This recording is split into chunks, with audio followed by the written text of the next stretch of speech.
For Burkina Faso, gold is not just another export. It is the backbone of the economy, the single most important resource keeping the state financially alive in an environment defined by insecurity, sanctions, and shifting alliances. Gold accounts for the majority of Burkina Faso's export earnings.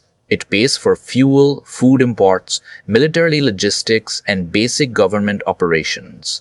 In a country battling insurgency while navigating political transition, gold is not optional, it is survival. But under Ibrahim Traoré, gold is being redefined as something more than revenue. It is leverage. For decades, Burkina Faso's gold flowed outward under contracts shaped largely by foreign interests.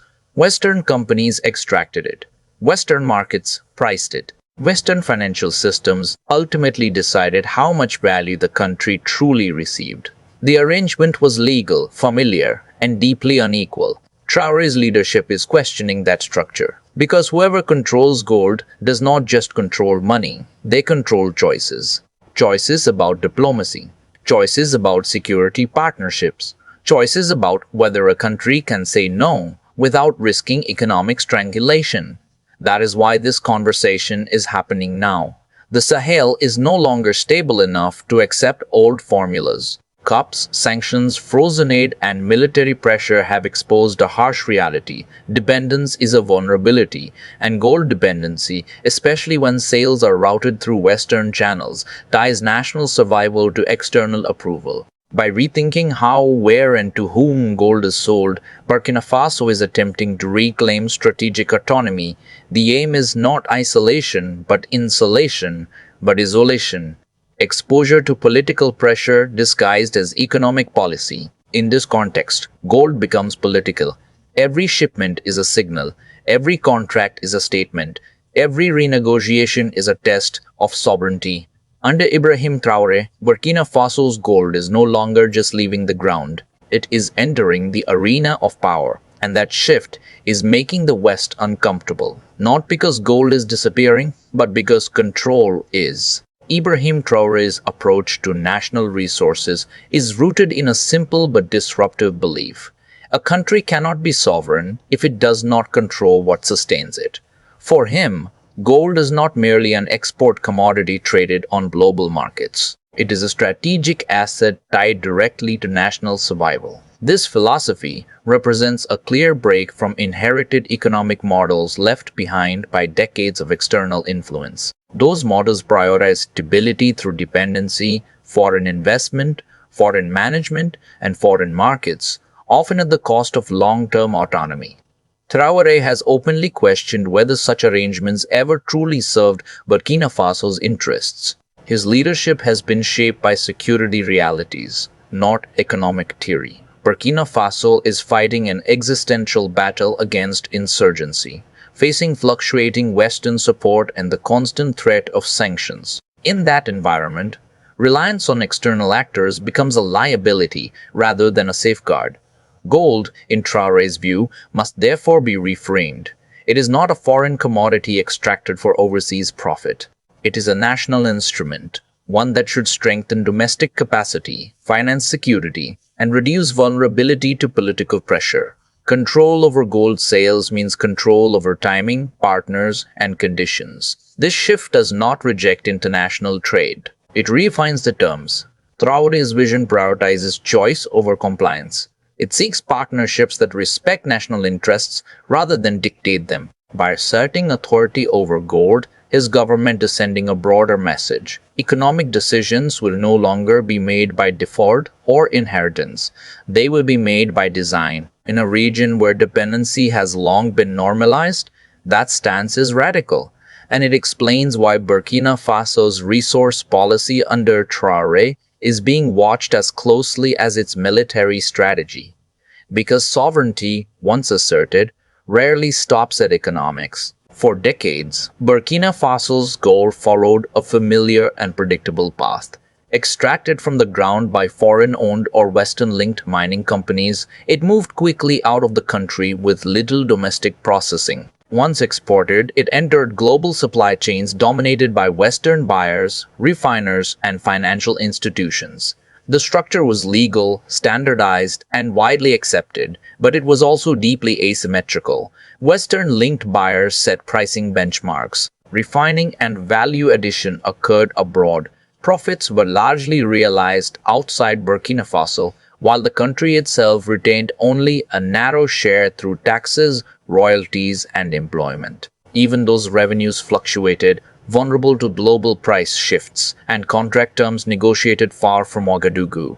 Inside Burkina Faso, gold left behind limited industrial capacity. There were few local refineries, minimal downstream industries, and little opportunity to build long-term expertise around the resource. The country exported raw wealth and imported finished value. This model increasingly came under criticism for one central reason: it locked Burkina Faso into dependency.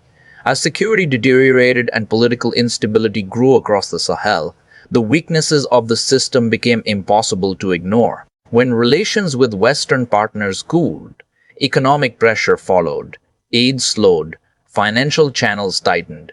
Gold revenues, despite record global prices, did not translate into strategic flexibility.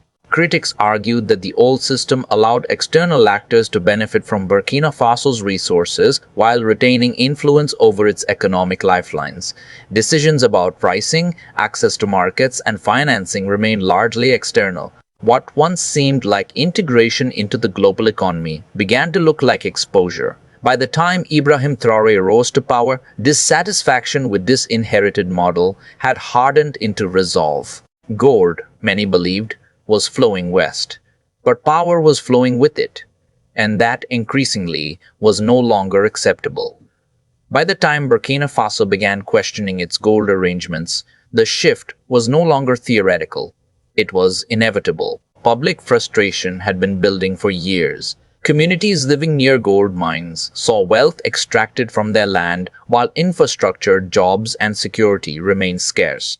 To many citizens, gold symbolized a painful contradiction: abundance underground, austerity above it. At the same time, security costs were exploding. Fighting insurgency demanded massive spending on equipment, logistics, and personnel.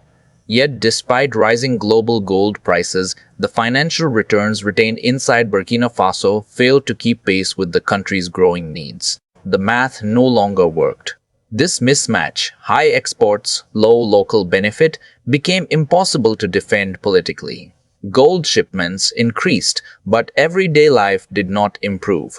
Roads remained unfinished. Services stayed underfunded. The perception took hold that the country was exporting prosperity while importing instability. Ibrahim Traoré stepped into this moment fully aware of the national mood. His rhetoric did not create the frustration, it reflected it. By openly questioning long-standing extractive models, he positioned himself as responding to popular sentiment rather than imposing ideology. Rethinking gold sales was not framed as radical experimentation. It was framed as correction, a recalibration between what Burkina Faso gives and what it receives. In that context, maintaining the status quo became politically and economically unsustainable. Continuing old arrangements risked eroding legitimacy at home, a far greater threat than criticism abroad. The choice, increasingly, was not whether to rethink the system, it was how fast. Despite growing speculation, Burkina Faso has not announced a sudden halt to gold sales to the West. There has been no dramatic decree, no overnight shutdown of exports. Instead, what is unfolding is far more calculated, a strategic review. The emphasis is on regulation, oversight, and reform, not disruption for its own sake. Authorities are reassessing licensing frameworks, tightening taxation mechanisms, and demanding greater transparency across the gold sector. The goal is to understand who controls what, under which terms, and at whose benefit.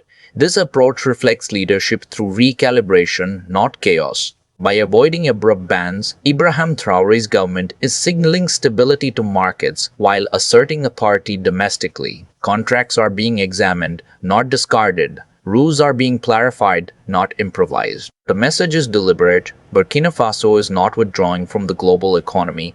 It is renegotiating its position within it. In an environment already prone to volatility, this measured strategy aims to strengthen sovereignty without triggering economic shock. A balancing act designed to shift power quietly but decisively. Under Ibrahim Traoré, change is less about slogans and more about structure. The first visible shift is greater state involvement across the gold value chain, from oversight of production to stricter monitoring of output and exports. The objective is not full nationalization, but accountability. Export routes and buyers are also under review. Long-standing arrangements are being examined to determine whether they still serve Burkina Faso's strategic and economic interests. This opens a door to diversification, reducing reliance on a narrow set of external partners. Contracts, once treated as fixed inheritances, are now being weighed against national priorities. Revenue retention, local impact, and security financing are becoming central considerations, not afterthoughts. Most importantly, power in negotiations is being rebalanced. Burkina Faso is no longer approaching discussions as a junior partner dependent on approval. It is asserting itself as a stakeholder with leverage. Under Traoré, gold policy is shifting from passive extraction to active strategy, a move designed to turn natural wealth into national strength rather than external advantage. At this stage, any discussion of reduced gold exports to the West remains a scenario, not a declaration. No formal policy shift has been announced, but the possibility itself carries strategic weight. Even the consideration of reduction alters bargaining power. Buyers accustomed to predictability must factor in uncertainty. Contract terms, pricing, and timelines become negotiable rather than assumed. In commodity politics, options are leverage. Markets would adjust, as they always do. Gold is globally fungible, and diversification of buyers would soften shocks while opening alternative channels. Reduced dependence on a single market does not mean isolation, it means optionality. Most importantly, gold would function as a diplomatic instrument. Export volumes, destinations, and partnerships become tools of engagement rather than automatic processes. In this framing, gold is no longer just sold, it is positioned.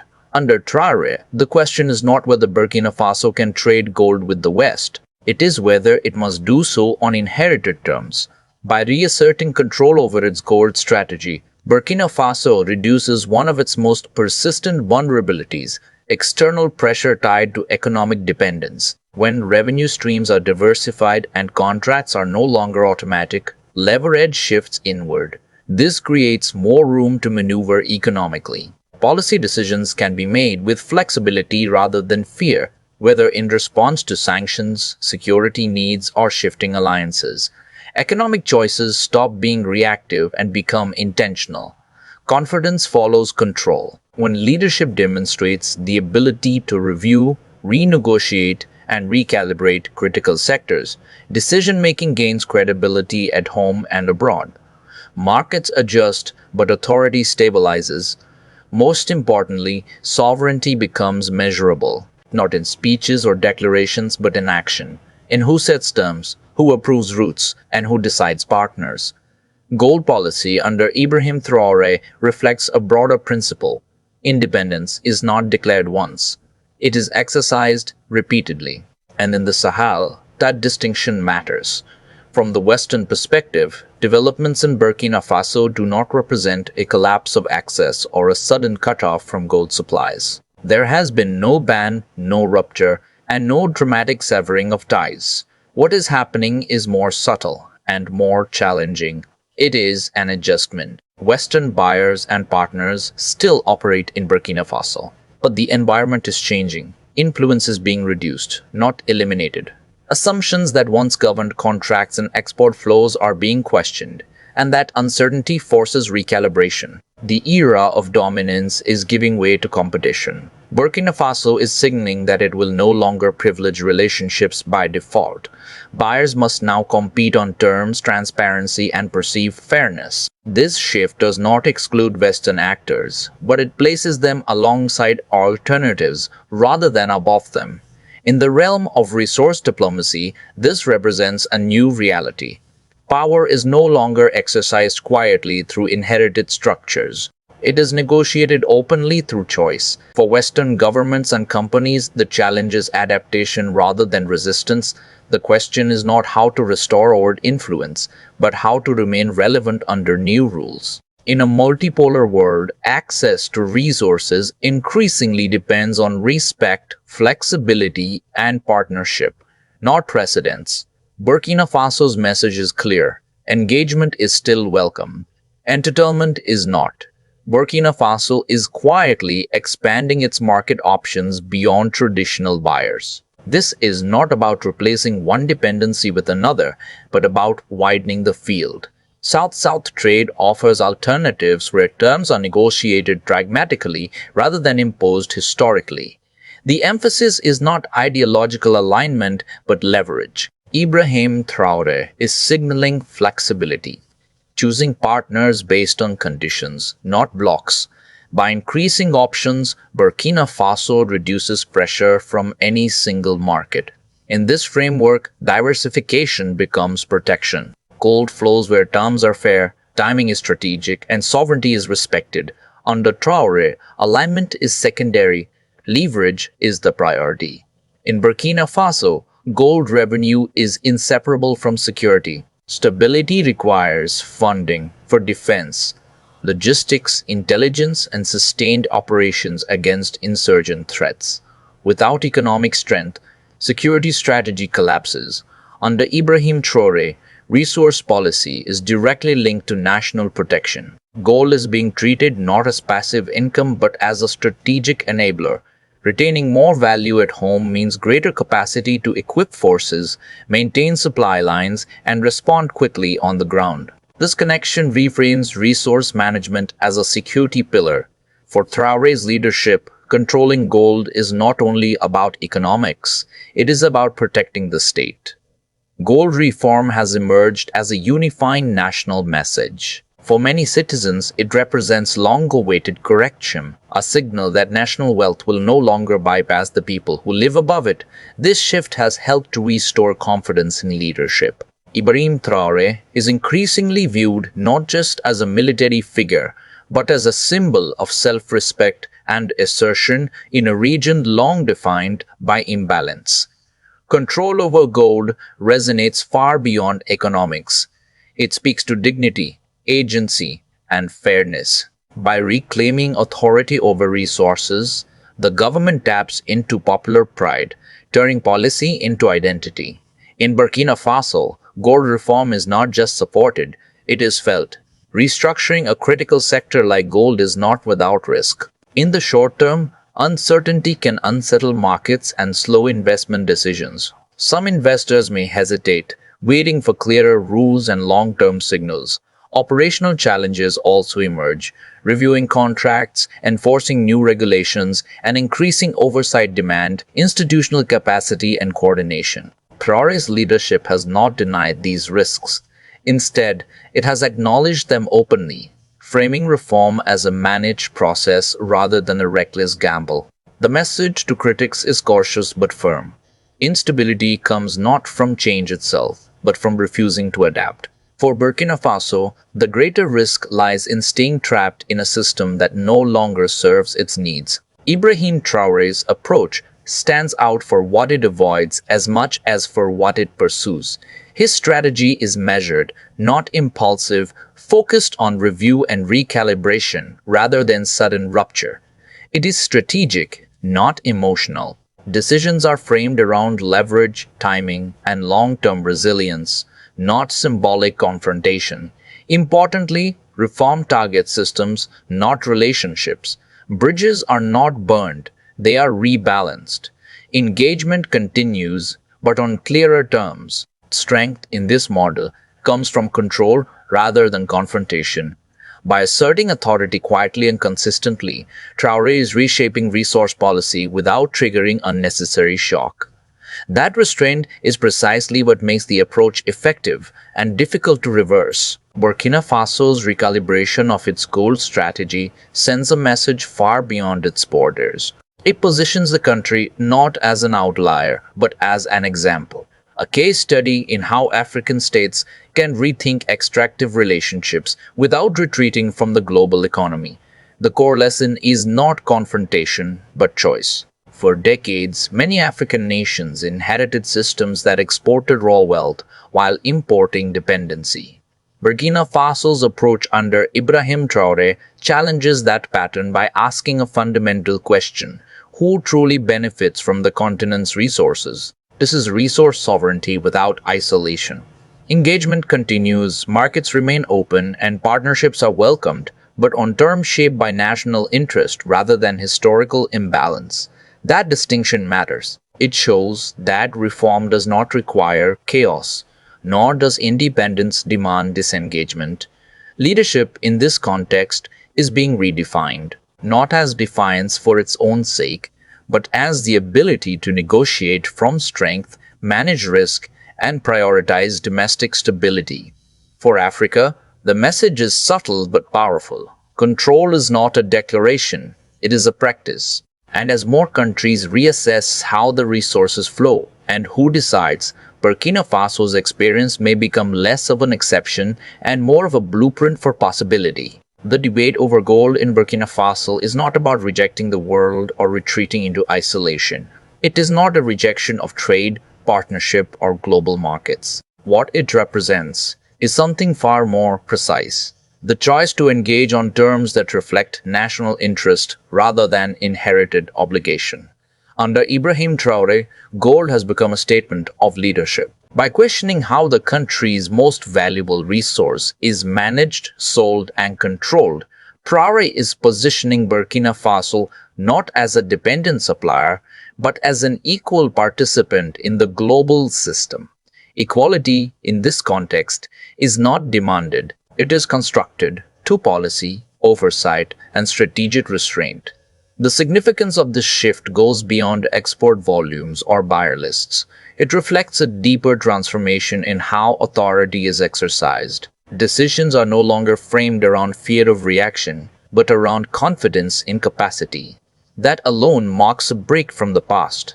Gold, once treated as a passive stream of revenue, is now being used to define boundaries: economic, political, and diplomatic.